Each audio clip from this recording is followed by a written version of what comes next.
Hi everyone, it's Natalie here. Welcome. So it is for me, it's day 3 of the gratitude challenge.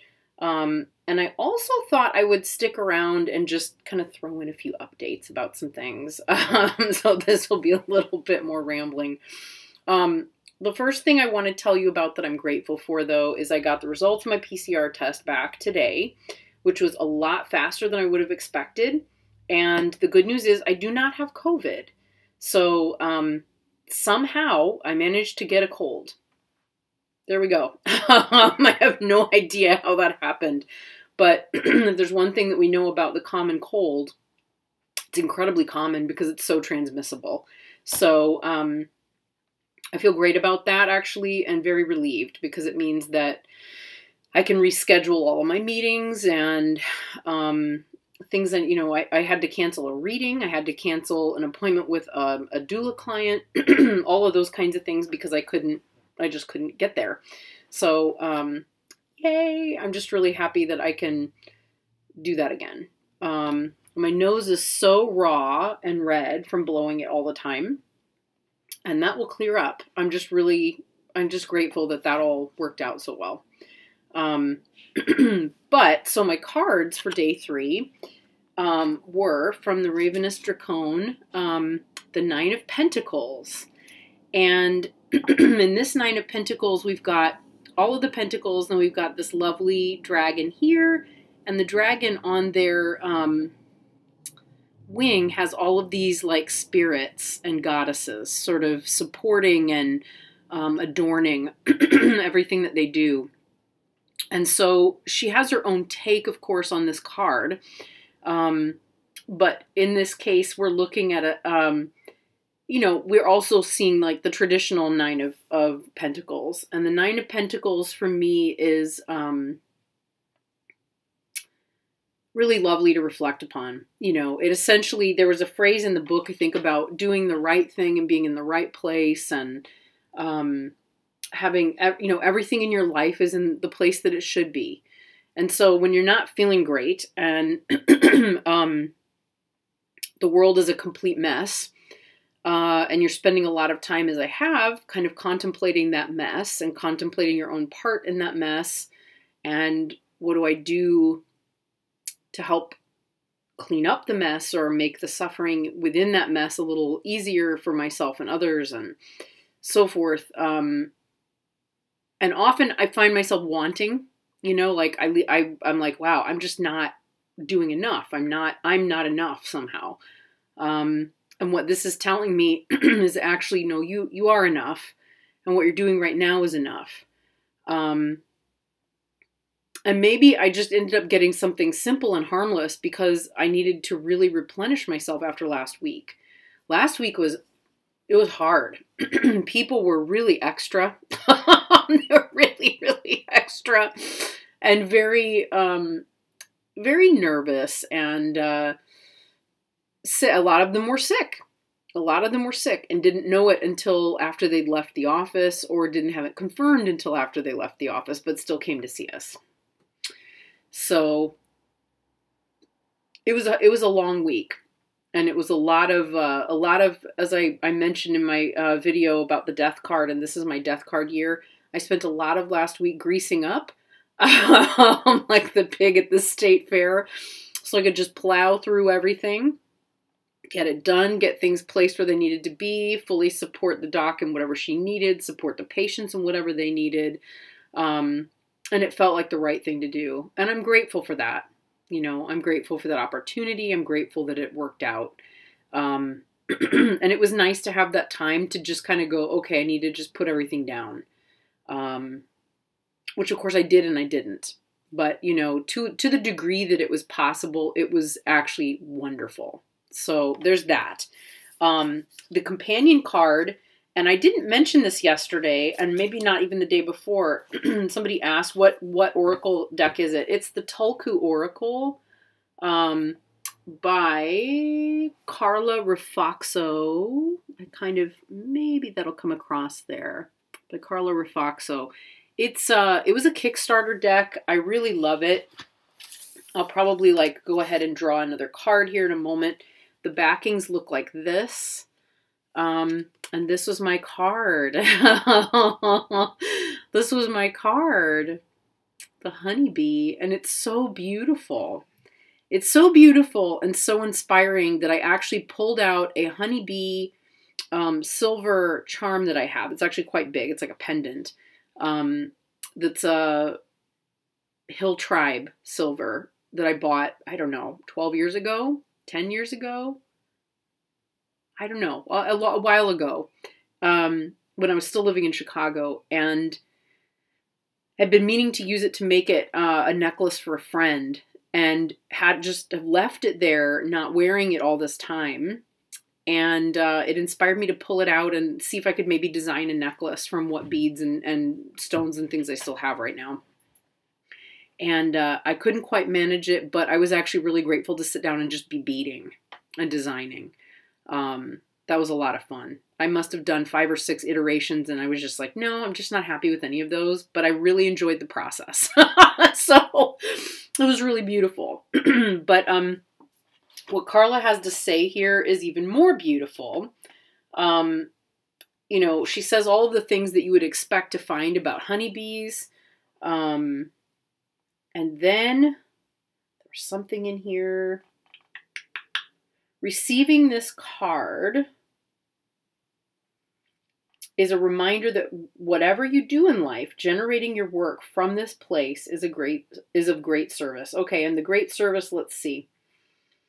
Let's go back. Drawn to color, fragrance, and light, bees harvest bounty in service to the community. Okay, so it's from that place. It's just several sentences back. This energy heralds the presence of sweetness as well as hard work.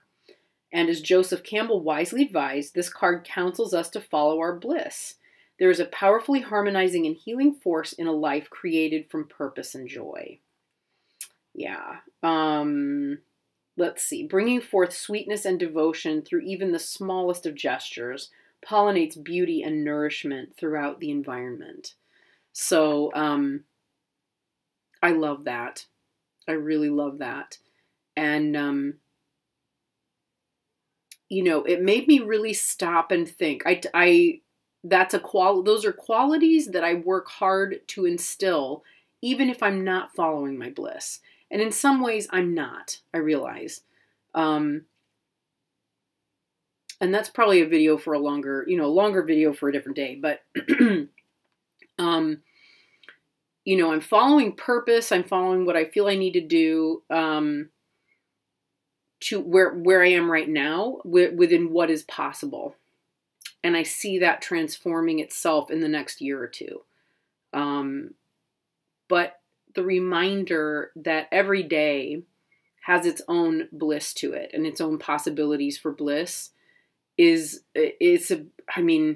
absolutely the truth. And when I approach going into my day that way, especially if I'm going to work where I am serving a community, you know, on one level or another, I feel, you know, I'm thrilled. I feel thrilled. I feel joyful for it. I feel really happy for it. And, you know, being with people and finding little ways to make their day better, even in very small, very subtle ways that I'm able to, is always something that brings me great joy. And so, you know, seeing myself as part of a larger community or greater community that spreads bliss and joy and, you know, is something to be very grateful for. Very, very grateful for. I at least feel good that the work I do is non-harming. It generally is focused around healing and serving. And so that's the main thing. That's the main thing. So a lot to be grateful for there. And the honeybee, that card is just so beautiful. Like I've been leaving it out and I kind of almost didn't want to draw my next cards for day 4 because I've been enjoying this one so much. And it made me grateful for both of these decks. Honestly, all of the decks and all of the things. All of the things, yeah. Something else I thought would be fun to share, and this just arrived yesterday, is my, what is it called? This is my Metaphysician's Guide, or no, my Metaphysician's Oh, there's a sneeze coming. Maybe it'll stave off. My Metaphysician's Day Planner for 2020. And I got, there's all these different cover options you can pick. And this one was the 19th century Tibet Avalokitesvara. And I was going to print it. The reason I didn't have it already printed and like ready to go for New Year's, because it's not as though Benebell didn't get it to me early. It was originally, I thought I was going to do like disc binding with it. So like here's a disc bound tarot journal, one of them. I think I have 3 over there right now. And, you can just add things and pull them out and stick them in folders. And, I just enjoyed being able to do that, right? And I've been doing that with my planner, because I've been keeping my planners like that. Although I don't know, I shifted twice last year. I started with like a Traveler's. Where did those go? Oh, here's one. So I started like this last year with my my Traveler's journal. And so I had, let me just pull out anything that could be not good. So I have my Tara Mandala calendar, my Tibetan calendar in there. Oops, there's something in there. There's all sorts of things in here, you see. You can clearly see. Then there's like a weekly one. And then I had all of my like business cards and things like that in there. And like a little folder section for the middle. I've emptied a lot of stuff out of here, obviously, but like I had a little sticker section, so I've got one for my favorite sticker there, which I still haven't used. And then, yeah, I have a notebook that was in there. I think I had a couple of other things in here as well. It was really packed out at one point. Oh, and I had my extra like 2021, 22 planner so that I could see what was coming up the following year, 2 years. So, I had all of that put in, and I guess about, I don't remember at what point I had to just redo all of it because I needed to see it in big size again. I had to have it something like this again. So I moved it back over to another disc binder. But, oh no, now I have all these papers and I'm not sure what they were from. Okay, that was from okay, that's fine. I know where those go. So this one I'm excited to get, and I need to just go and fill it in. But it's got, all the stuff in it, including like all of the grimoire pages at the back and all of the note pages and so forth. And it's just so much. It was so much cheaper to do it through Lulu than it would have been if I just printed it, because the cost of the ink and the paper, it would have been more. It worked out more. And then if I went to go print it someplace, again, it was prohibitive. This was not. So, and I was also trying to figure out, like, how can I get the cover so I can get my Avalokitesvara on there? So that's really cool. So I'm going to have fun with this and fun personalizing it and filling it out. I'm very excited about that part of it. I also got to go with it, and I had those printed out right away. So I've had these for a while, but I have the Metaphysician's Day Planner Operation Manual. And so this has got the jewels are different colors. So this is how you can tell them apart. But it's basically got all kinds of good suggestions and things. And then there's, of course, the Metaphysician's Guide to 2022. And they are so closely identical, and I don't need to worry about people seeing these, so I don't need to like hide what's in there or anything, and it was fine, so I just labeled it. I didn't realize until after I got them printed, I was like, oh crap, no, I should probably label those. So they're labeled now. And I'm just ever so happy to have them. So yes. Yeah. And that's kind of it. I guess that's mostly what I wanted to talk about. I don't know. It's been nice to have the last couple of days to do things like go through my my new Rodamundi tarot. I actually did try to read with it and see how that worked. And I did shuffle it, and it does smell really good. And pulled it apart and did a bunch of stuff with it and so forth. And then realized, I really need to put it back in order again.